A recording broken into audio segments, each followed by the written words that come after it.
seu dispor. Hoje trazendo uma introdução ao estudo da cinemática. Vamos a alguns conceitos importantes, conceitos iniciais. Primeiro, definindo o que é cinemática.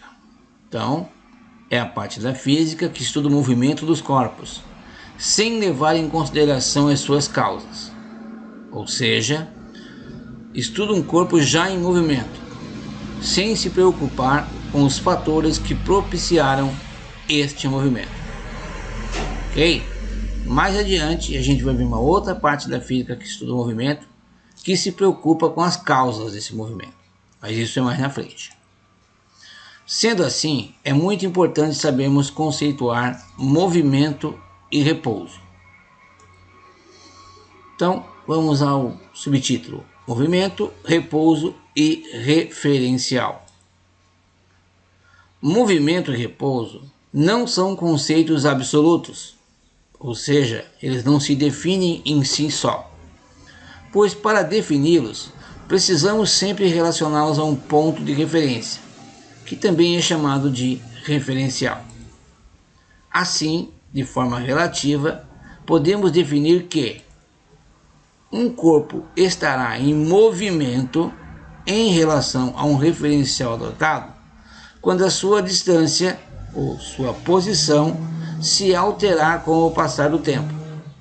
Então, sempre eu vou definir o movimento se eu adotar um referencial e observar que com o passar do tempo a distância está sendo modificada entre o objeto que eu estou analisando e o referencial que eu adotei. Da mesma forma, um corpo estará em repouso em relação ao referencial adotado quando a sua distância ou posição permanecer inalterada com o passar do tempo. Então, por isso que movimento e repouso eles são relativos, porque se eu não adotar um referencial, eu não consigo definir se determinado objeto está em repouso ou está em movimento. Ok? Então seria isso.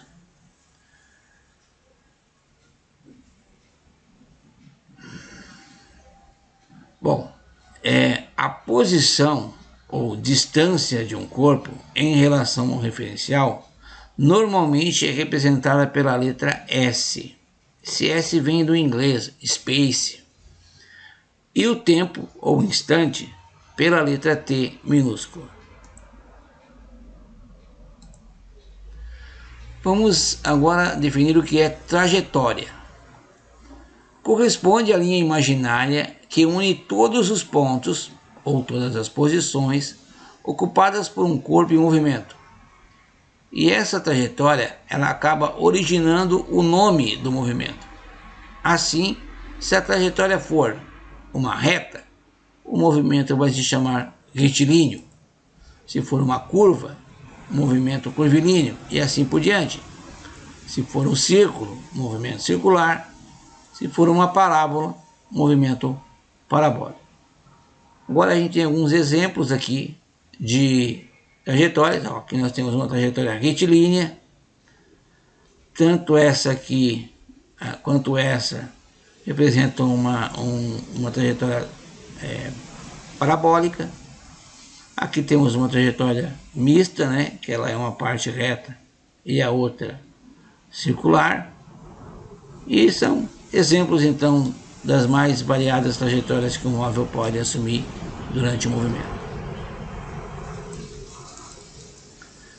Espaço percorrido e deslocamento.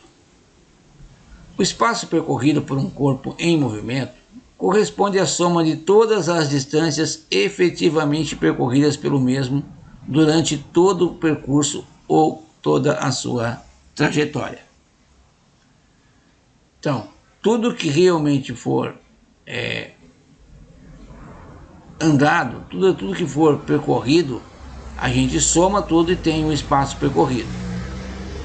Já o deslocamento é diferente, é uma grandeza física vetorial e corresponde unicamente à medida em linha reta entre a distância final, que a gente chama de posição final, e a distância inicial, que a gente chama de posição inicial, não sendo levado em considerações as demais posições ocupadas durante o percurso. Então essa é a grande diferença. Se um corpo sai de um ponto A, vai até o ponto B, que tem 100 metros, e volta ao ponto A, então qual foi o espaço percorrido dele? 100 da ida, mais 100 da volta, 200 metros. E o deslocamento? Bom, se sai do ponto A, vai no ponto B e retorna no ponto A, o deslocamento é zero. Por quê? Porque a distância entre o ponto inicial e o ponto final é nula, certo? Uma observação importante: nos movimentos em que a trajetória é uma reta e no qual o corpo a percorre em um único sentido, o espaço percorrido e o deslocamento terão sempre o mesmo valor. E normalmente são representados pelo símbolo ΔS, variação do espaço. Então, o espaço percorrido e o deslocamento, eles somente serão iguais se a trajetória for uma reta e o movimento for percorrido num único sentido.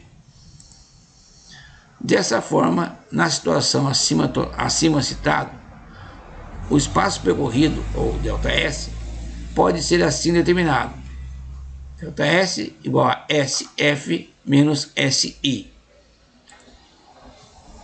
O ΔS a gente chama de espaço percorrido. No sistema internacional, a gente usa ele em metro.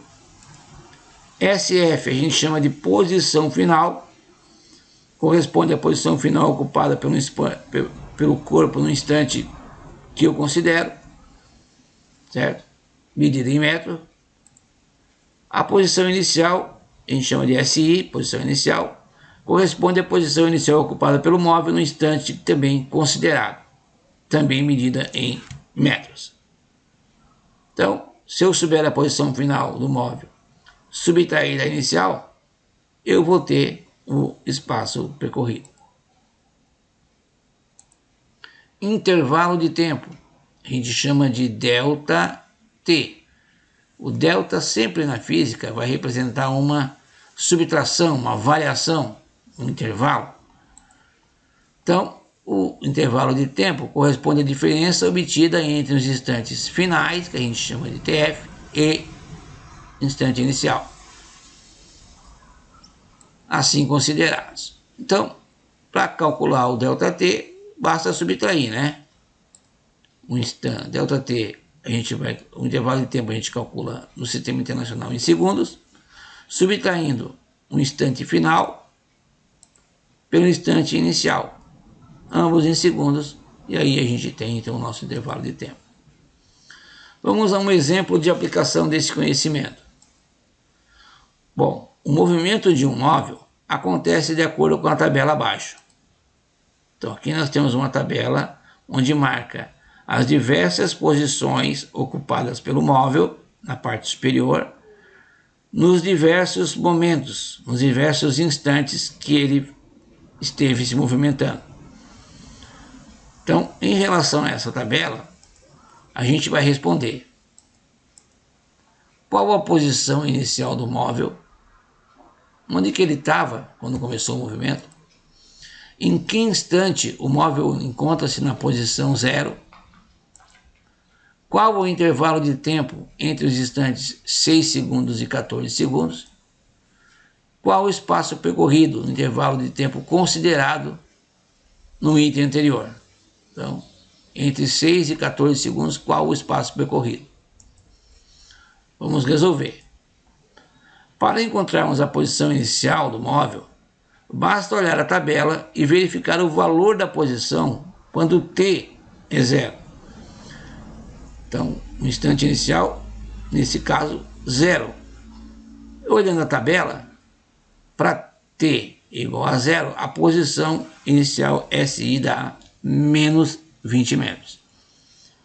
Se for uma trajetória retilínea, esse menos 20 significa que ele está à esquerda do ponto considerado como origem das posições, do ponto da posição 0 aqui. Na letra B, né? Em que instante o móvel encontra-se na posição 0? Bom, agora eu vou olhar a posição 0 e ver qual é o instante. Olho aqui, Ó, para saber o instante em que o móvel está na posição 0, vou olhar na tabela e vou chegar à resposta.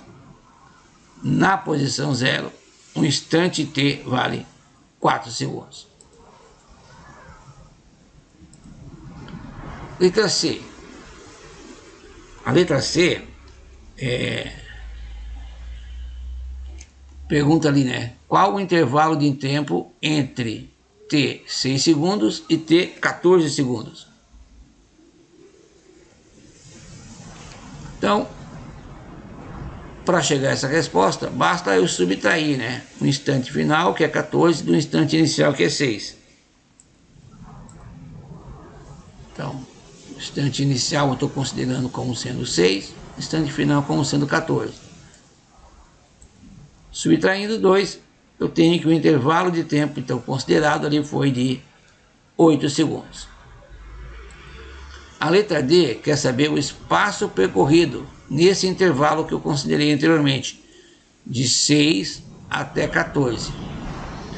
Então, de forma semelhante, devemos subtrair as posições ocupadas pelo móvel nos instantes 14 e no instante 6.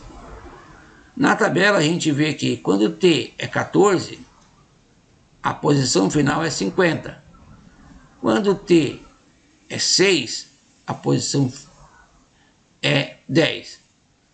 Então, posição final é o 14. Aliás, desculpa, a posição final é 50 quando o t é 14. E a posição inicial é 10 quando o t é 6. Então, para achar o ΔS, que é o espaço percorrido, vamos subtrair a posição final da inicial. 50, que é a posição final, menos 10, que é a posição inicial, a posição para o t igual a 6, que vai dar, então, 40 metros. Era isso. Gelson é Gelson.